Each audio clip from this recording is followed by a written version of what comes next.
Oh, thank you. Uh, First of all, thank you for inviting me, everybody. Georgie, and if I say that correctly in Portuguese, and uh, and Sarah for inviting me to participate in the magazine and in today's interesting dialogue. And as Sarah mentioned, I'm going to share my screen now, and hopefully this will come up. And what I'm going to be focused on primarily is work that I've been developing for some decades called a living library. And it's really a planetary genre of place-based ecological transformation of environments that's then integrated with the transformation of consciousness of people in the environment. And because we're in Liverpool, and because this is meant to be developed all over the world, I thought it would be appropriate to really investigate in a preliminary way what would a Liverpool living library and theme park do for the community? What would it look like? What would it be like? What would it sound like? What would it feel like? What might it taste like? And so we're going to kind of look at that. And let's see if I can switch my slides. Basically, each branch living library and think park incorporates the local resources in the community. What are the local resources? Human, ecological, economic, historic, technological, and aesthetic. And when we look at these resources through the lens of time, past, present, and future, no matter where we are, we can find incredible richness. We can be in the poorest of poor communities, in the largest, richest community, in an urban setting, in a rural setting, in a desert. Doesn't matter. Every place has resources. And a living library is developed by incorporating the local resources. And the metaphor of a living library is that everyone and everything on Earth and in space is part of a living library of diversity. People, birds, trees, air, water, and all the things that we create, such as parks and gardens and schools and curricula and artworks and networks and communities. So it's a way to understand that culture and technology are part of nature. It's all nature. Very important thing to understand, very basic. That's not to say everything is the same, but it's all part of nature. It's human nature that we create things, for example. And a living library is also a life frame. And a life frame is a way to literally frame life so we can see it and experience it more profoundly. And a living library and a life frame are also think parks, meant to make us think, feel, and be more empathetic about ourselves and each other and all species. So these are the values. And this, by the way, this image is part of the magazine. So the question is, or the answer is really, when we learn all that we can about our local place, from that we can then extrapolate and learn about the world. So it's local and it's global. And because everything's interconnected, we can begin to see these interconnections. And what I've discovered by studying ecological systemic design is that why do one thing when you can do 25 things simultaneously? I think it's more efficient, more practical, and we use nature as a model. So a living library can actually be transferred to any site and situation. And as this image shows, it can be transformed sunken meadows and brownfields, or urban sprawl and desolation, public parks and plazas, concrete and asphalt schoolyards, and other places in a community into relevant community learning environments. And so it's really a place, a content-rich place that's then integrated with rich variety of programs and hands-on learning by doing. And a living library is both cultivating the human and ecological garden, because it's a place and what goes on in the place that are systemically integrated. And happily enough, the initials for a living library spell all.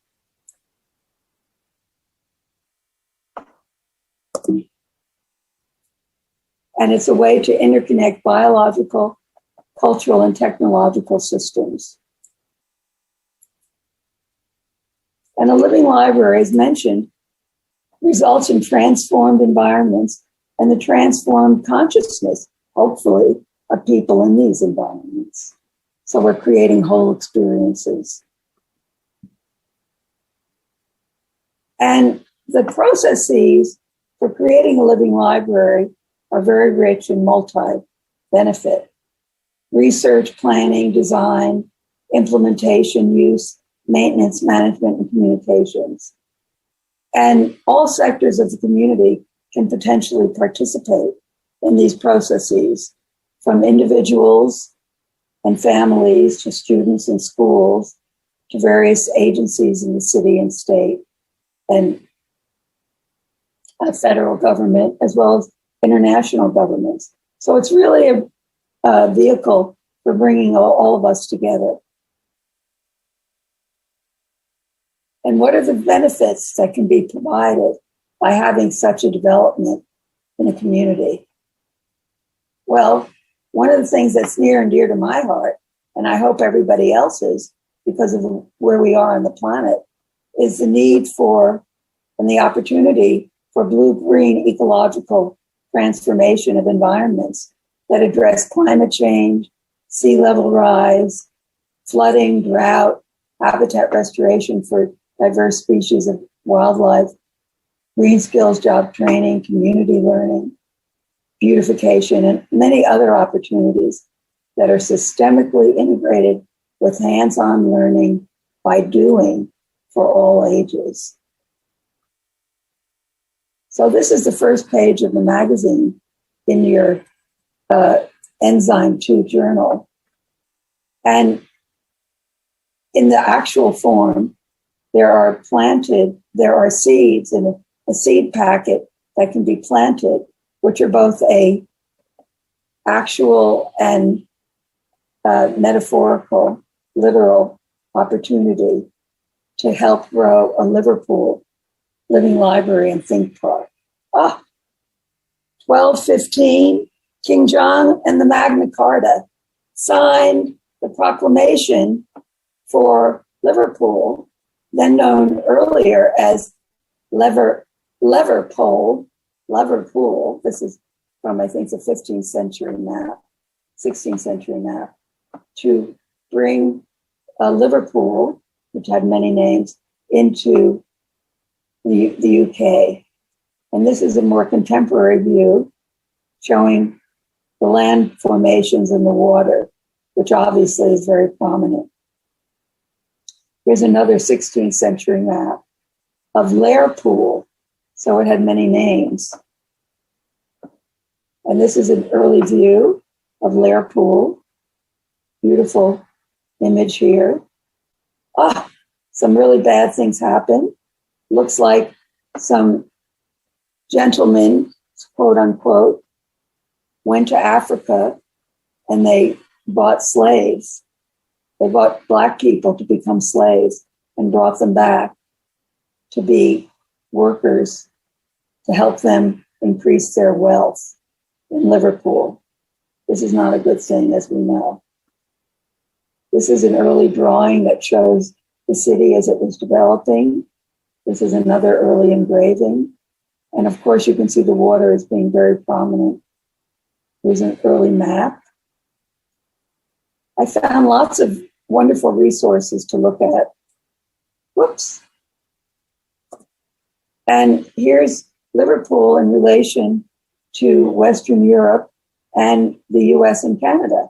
And you can see, according to this map, 9 hours and 55 minutes from New York, and that's probably an old estimation. So here are the tall ships, lots of tall ships, a fabulous resource. Remember, we're looking in the early research process of understand what Liverpool is about. Disaster, sunken boat, a lot of industry on the docks, and also a lot of passenger travel. And these are commuters from 2002. And lots of foreign travel. People from all over the world came to Liverpool because it was so accessible. It's a more recent quiet scene along the waterfront. And this is some of the old buildings integrated with the water, more current. That was probably done a couple of years ago. Maybe Claire knows. Do you know this image, Claire? Yeah, that's the Dazzle ship. The what? It's called the Dazzle ship, as it's correctly named. And yeah, it was part of a Liverpool Biennial Commission a couple of years ago. Oh, there you go. Okay, great. And here's a more current picture of Royal Albert Dock. So again, we're looking past, present, and future. Well, we're looking past and present to understand what can the future be. For starters, this is a lovely image. A lot of old architecture. And I don't know if you can see it because this is kind of in the way, but this is after the war, the bombing of Liverpool. And this is some construction workers and redoing the cobblestone streets, early streets. Later on. So there's an evolution. This is some of the poor communities in Liverpool. These are the workhouses that were in Liverpool. This is a really interesting image. These look like some of the children from the workhouses were nearby. It's a more current image of the street. Strawberry fields. Remember John Lennon? Well, this is the strawberry fields he was talking about. This is the gate with all of its lovely graffiti. Real place. Some more current housing, looks like maybe public housing.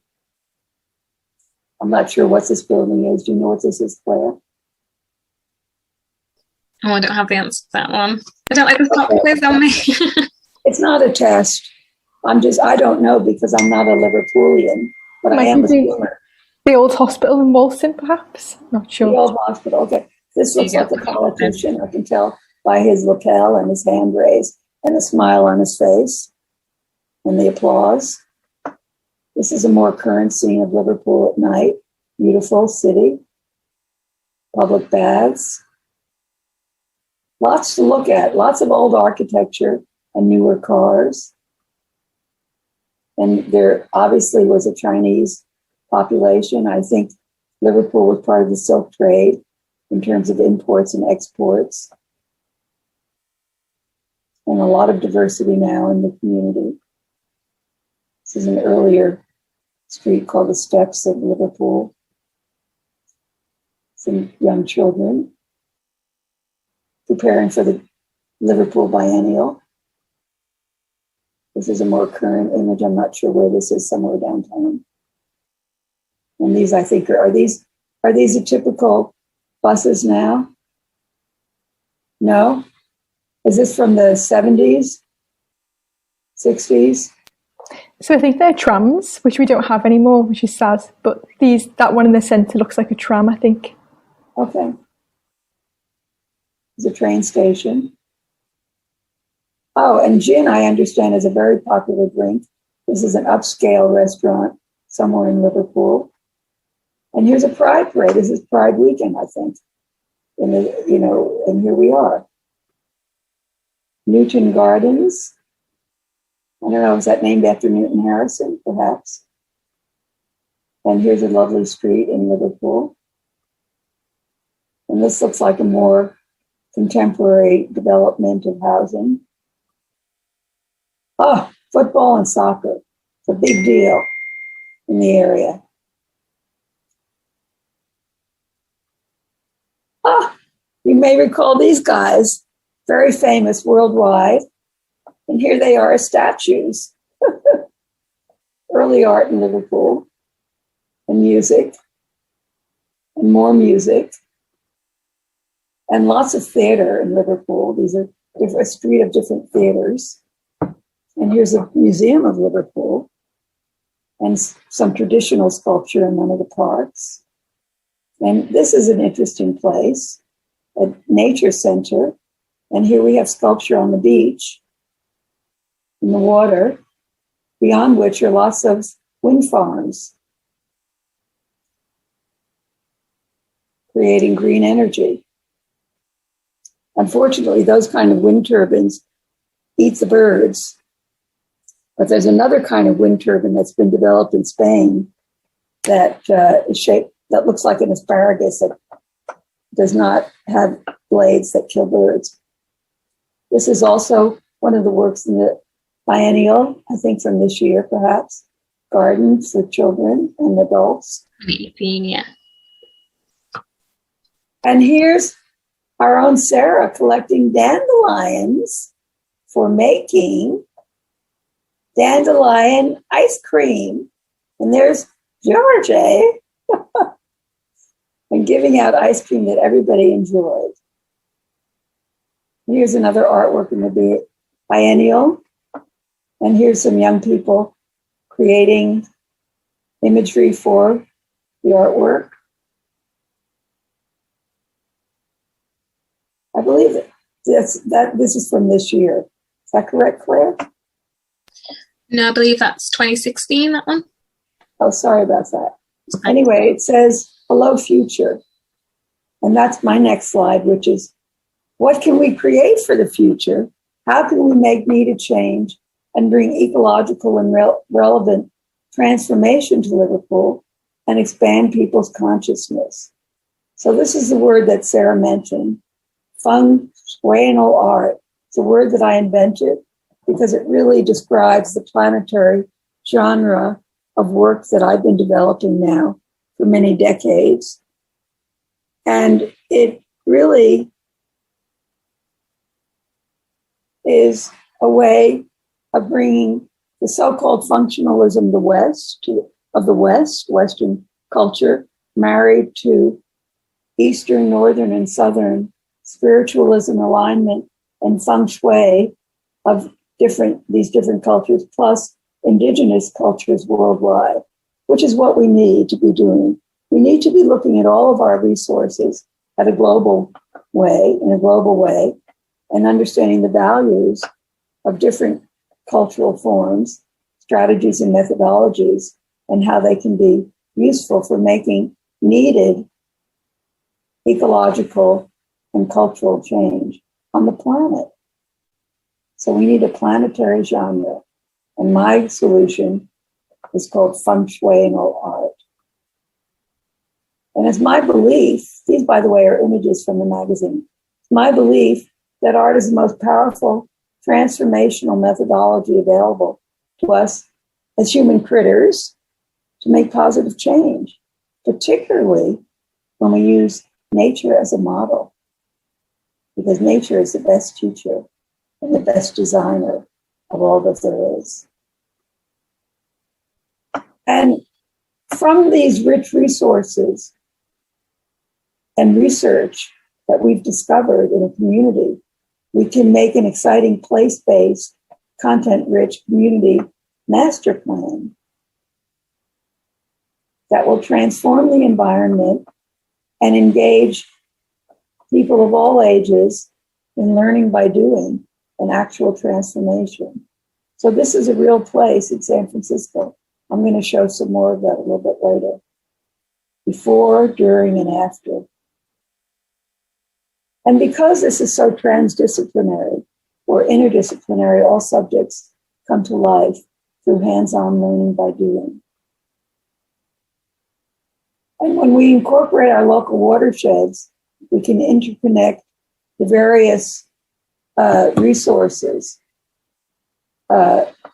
schools, parks, public housing, streets, and other open spaces.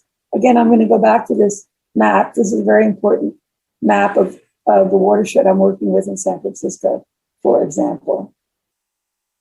And this is a nature walk that links these various schools and parks and public housing and streets, and development of a new resilient landscape that leads down to the currently hidden Islayas Creek at the south side of this park, St. Mary's Park. This is an ongoing project also in San Francisco. And a big idea of Life Frames Inc., which is a nonprofit that I set up in 1992, is to develop a network of place-based branch living library and think parks to be interconnected through green-powered digital gateways, which is an innovation that I'm working with, which is a multifunctional sculptural element in the landscape that can bring water forth from the ground as needed, showcase through various display technologies, the multimedia archives of each community, or allow for live interactive broadcast between branches in different parts of the world, or different parts of the watershed, different communities, all powered by wind and sun. So now I'm going to drill a little more deeply into some existing branch living library and think parks. We don't have a lot of time, but I have a little bit of time. So we're going to look at this watershed that I mentioned, which is the Islayas Creek watershed, the largest in San Francisco, that I've been working in for only 50 years, and I'm only 39, so you do the math. But anyway, the idea is to create interconnected watershed communities and northern and southern gateways to the watershed. And this is a map that shows the 8 watersheds in San Francisco. The largest is this one right here, the Islayas Creek watershed. And here's that map again. And here's an L, this purple L is the Almi Excelsior Living Library and Think Park that I'm going to show you a little bit about. And this purple shape in the middle of the map is the nature walk that I'm going to show you a little bit more about. And up here in the northern part of this map, the top part, is what used to be Crossroads Community, the farm that Sarah mentioned. It's all in the same watershed. And these blue circles are some proposals that I'm making now for further transformation. The one at the top is a proposed Islayas Creek watershed Northern Gateway Community Park. And the one below it is the proposed Islayas Creek watershed Southern Gateway Community Park. And over here to the left is the proposed Islayas Creek watershed Confluence Community Park. Now this watershed integrates about 11 communities, neighborhoods in San Francisco. I won't name them because you won't know what they are anyway. The red dots are the BART stations, like subway system. And this is an opportunity to integrate these communities and to mitigate a lot of flooding and to also make a lot of transformation that's relevant and to integrate systemically a lot of hands-on learning by doing for all ages, including green skills job training for older youth. These are the freeway interchanges in 1869. See all the water. This is the same place. There's a northern gateway. There's the southern gateway. See how impacted it is. And above the northern gateway is where the farm and now a new community park lives. So this is all very relevant to understand the history and the current situation and how do we make change. And what are the values? What is the value? What are the purposes? What is the purpose of doing this kind of work, working this way? Well, what are the social, cultural, environmental justice benefits for making these kinds of proposals real? or other kinds that might be in Liverpool. First of all, you can engage all sectors of the community in meaningful ways, and you can collaborate with diverse entities, city, state, federal, international, government agencies, private agencies. You can make areas safe and accessible where freeways have severed communities. You can create multiple interactive opportunities for people to be engaged in the landscape, in the place, including through integrated learning and community education. And as I mentioned, green skills job training for stewardship and maintenance of these places. And we can create a place of sense and wonder. So many places are very sterile and boring and frankly generic and ugly. And that yet, if we bring out the resources of the local place, we can make incredibly rich fabulousness in the environment. And in the case of the freeways, we can work at the ground level and create wonderful vistas from the freeway views, and especially through these multifunctional or multifunctional green-powered digital gateways. And what would be the ecological benefits? Well, we can mitigate a lot of flooding. There's a lot of flooding going on in certain places. And with sea level rise, we're going to have a lot more flooding, by the way. And we can combat climate change through ponding and bioswales and daylighting the creek. Why should we send the creek in a pipe to be cleaned expensively and then send it out to the bay in the case of San Francisco, when we can use it productively on site by greening the community? We can create both resilient, native, drought tolerant, and riparian landscapes. We can reattract wildlife to urban areas. We can counteract effects of heat islands. Whoops, sorry. And there are multiple funding opportunities for developing such work from the local government as well as the state and federal governments, as well as private sources. So money is really not the issue. We only have to be very clever about how we work systemically by integrating all opportunities. Why do one thing when you can do a lot at once? We call it multitasking. And a big idea, as I mentioned, is to integrate these branches using state-of-the-art technologies in the landscape to bring communities together. So on the left, you see a procession in China or Japan, and it's showing up here in these various displays. And this performance on the upper right is showing up in this video, Parasol, digital parasol. This little girl is either inputting or accessing from the multimedia archives in this video computer hedgerow. These people are gardening, and it's showing up in a display in the tree above them. By the way, one of the earliest forms of technology in the landscape is agriculture.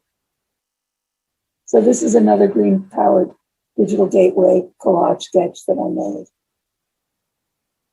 And again, the idea is to link branches all over the world. Why not? We're a planetary culture. We're a teeny little dot, teeny little place in the universe. Let's get it together. Here I am in China talking about this work, showing it. Okay, this is in San Francisco. Here's the L-shaped piece of land. I'm going to go through very quickly. Here's an old map from 1913-15. Here's the L. You see the water underneath, a lot of flooding. This is before the schools were there. And if you look closely, it says these are all gardens and nurseries. Agriculture was on the site. And here's the L from 1907, before the schools were there. And this is the Islayas Creek. It shows that this is the creek, name of the creek system. So this is the typical factory model school that I first visited in the mid-1990s. And it was pretty depressing, pretty grim. Acres of asphalt and concrete. And this is a community planning program that involves the young people and adults. So this is what I'm proposing. This is the planning phase. And here's my student research team, student steering committee. And we came up with this iteration of a master plan, a community plan, to change the acres of asphalt and concrete into themed learning zones. And this is one of them in the early education school and the learning zones that are part of it. And this is behind the middle school. And you saw some of these images. This is a project where you see the green. We're redoing this whole street into rain gardens currently, funded by the state. Here's a site plan. It's also, I'm proposing to daylight the creek around the high school. These are all California natives that are being placed in the area. And this is all integrated with all STEAM plus literacy, pre-K through 12 learning for students during the school day, after school, and summers, and all Green Futures paid internships for middle school, high school, and transitional age youth. Hands-on learning by doing. So these are ongoing programs.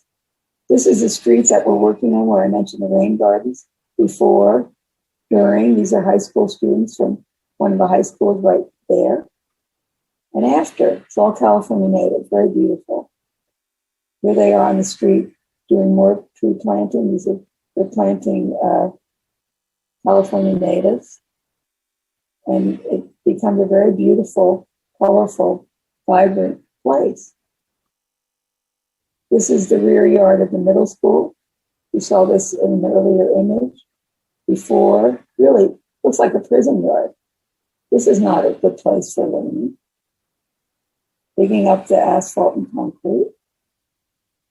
And the students planting the native trees and understory plants. And these are red circles, an outdoor classroom, which is much loved and a beautiful place. This is another area, and there are various campuses. There are 4 schools on this particular site, 2 high schools, a middle school, and an early education school. So this next slide shows this exact spot a little bit later. So you see the transformation, how it really makes a change. And this mural shows the history of the site, the creek, and to the right of it, which you can't see in this picture, is the agriculture. And this hummingbird is a California native hummingbird, which was made by a 6th grade student artwork. And the gardens become these outdoor classrooms. And this is a wonderful harvest. Do you think they're having fun? I think so. Pretty good. Lots of worms. Learning to make compost. How do you make soil from garbage? Lots of learning going on here. And lots of doing. And the doing results in the transformation, as well as the learning. This is another street before and during. Before and during, and after. It's a whole nother California Native Learning Zone that was produced by the students, pre-K through 12th grade students. Beautiful. No longer a depressing place. This is another area where the students are taking away the non-native plantings, the ice plants, and replacing them with California natives, which is beautiful and drought tolerant, and we attract wildlife. And here are the all Green Future stewards who have paid internships. They're busy at work, being very productive. Here's some other students making artworks, which are labels for the trees that they planted. And this is beginning at the San Miguel Early Education School. And you see the young children are involved in every part of the process. This little girl is doing a beautiful drawing with a glazed pencil, which then gets turned into a glazed tile, which then gets turned into a tiled paver, which then gets, by hundreds of children, which then gets turned into an ADA, which is disabilities accessible pathway, in the upper garden, and now an outdoor classroom. This is the same site. And this is the redwood circle to be another redwood circle. And here it is. And this is a farm learning zone. So the students learn a lot, hands-on science and other subjects by being involved. And this is another outdoor classroom where we have microscopes that the students can learn from and look through and see another layer of reality. And they do beautiful drawings. And they learn about the science and the biology, zoology and botanical plants. And they have an all-nature portfolio.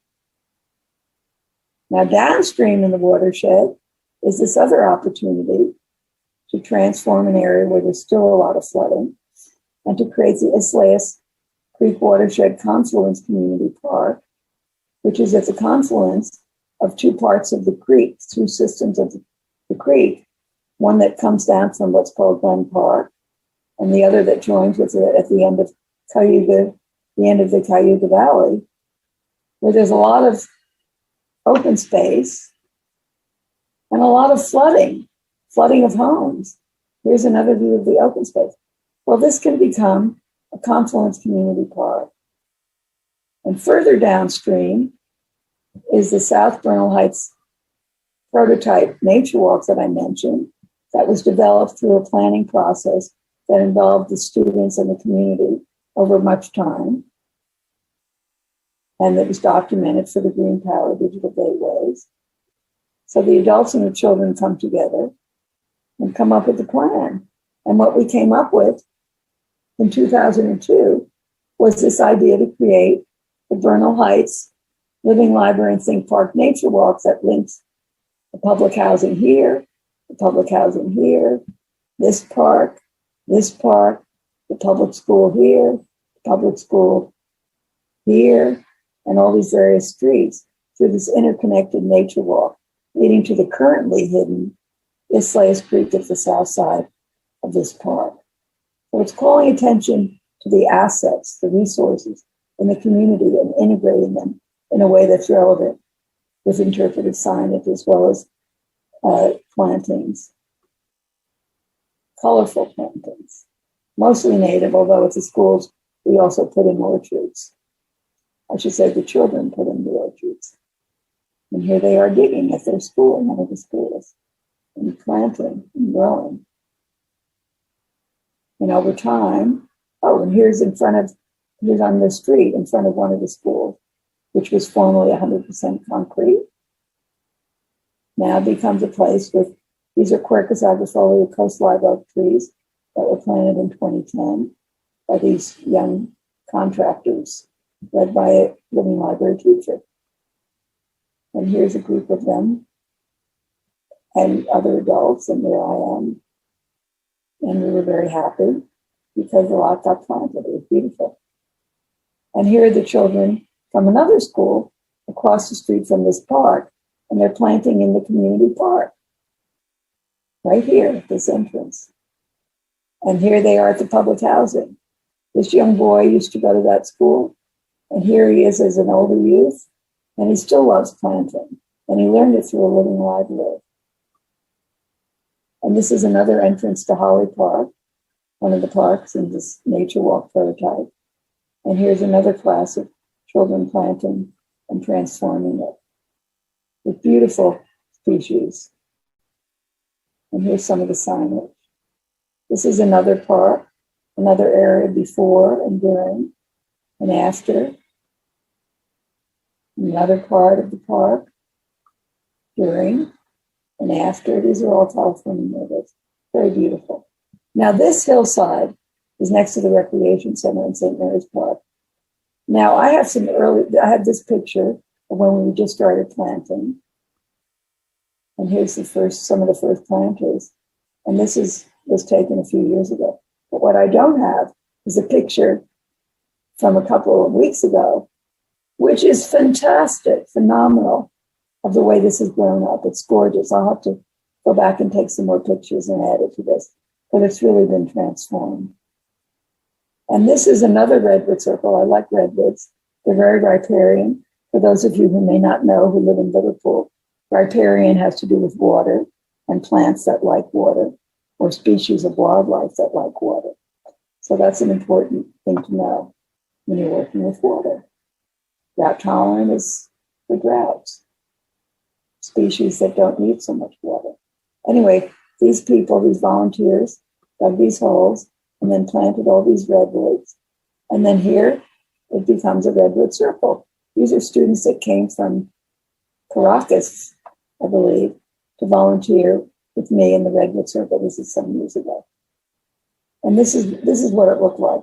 So what was formerly a kind of a nothing area is been transformed. And you see it looks like it's been there. Those boulders have been there for at least a couple of 100 years, or 10 minutes anyway. So this is another area which you see before, and it becomes an oak allée, both sides of this pathway. You see how it grows up. And this is some of the interpretive signage. I had this is the drought-tolerant tree signage. And the understory, drought-tolerant, and the wildlife species shaped as a monarch butterfly. And these are the riparian interpretive signages. And the idea is that the signage shows up in the watershed in different places. So people begin to understand that they're actually in a watershed. And for those of you who may not understand what a watershed is, it's the way the hills and valleys and the way the water flows.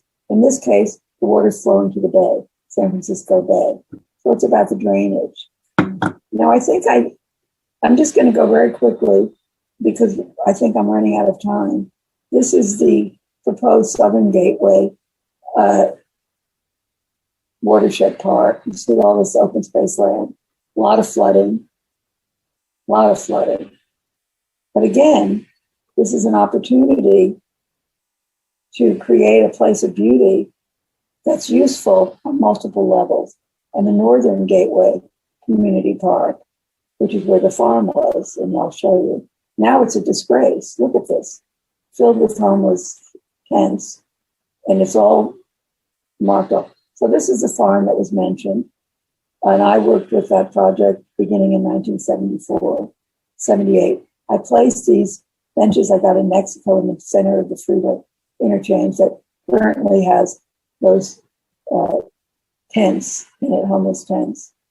And we had gardens in the middle of the freeway interchange. This is 1976, I believe, 77.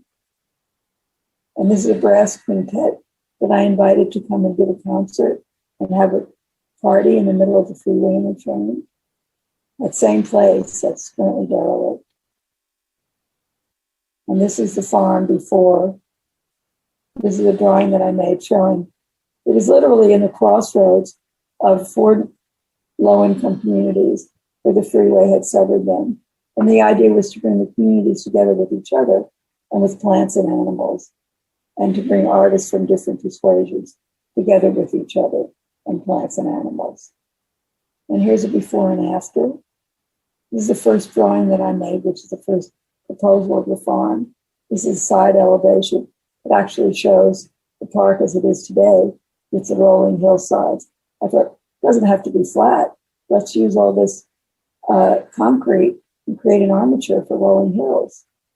And here's a model using the water. This is a place at the convergence of many creeks. And I proposed to have ponds and windmills originally. This pond here became a fake pond using what's called Hetch Hetchy water, which is from the huge reservoir in Yosemite, which is now a skateboard rink, because of course it didn't work.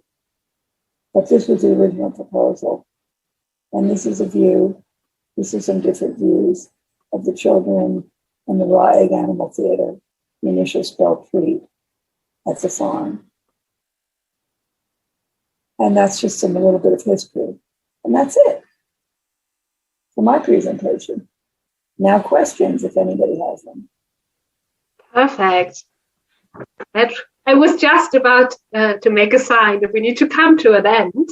But we did. Thanks so much for this wonderful presentation, Bonnie. I could have No, gone on forever. I'm going to stop sharing the screen. Okay, perfect. Here I am. Perfect. Here you are. Are there any questions, comments, thoughts? I think not yet, but I might just start with the question whilst we're waiting. So I was wondering if we have some excited people in our audience and they were now interested in starting a living library. What do they need to do? What do they need to do? Yeah. Well, one thing would be to let us know. Let me know that there's interest, because I think it would be fabulous. I mean, for example, if the biennial would be interested in bringing this back as a project for the next biennial, as a way to begin the research phase with the community. What I showed you were just images that are very superficial, kind of cursory look. But a planning process is something that could happen in Liverpool, that perhaps a biennial with partners, various city and state country partners might like to undertake. I don't know. That's for them to say, but I'd be happy to discuss it. That's one idea. But it has to start with interest from the local community or something, someone, some entity that thinks that this is a relevant way to move forward for the community. And then I would help facilitate the process or the different processes, because it's more than one.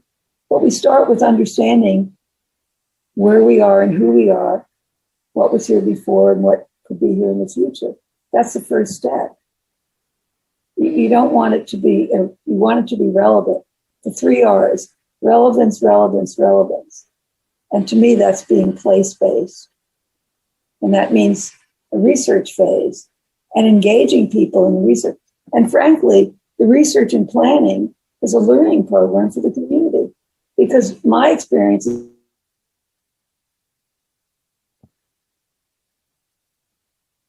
is for who's been here before, what is the ecology work, how does the water work in the community, in the local environment, what are the different species, what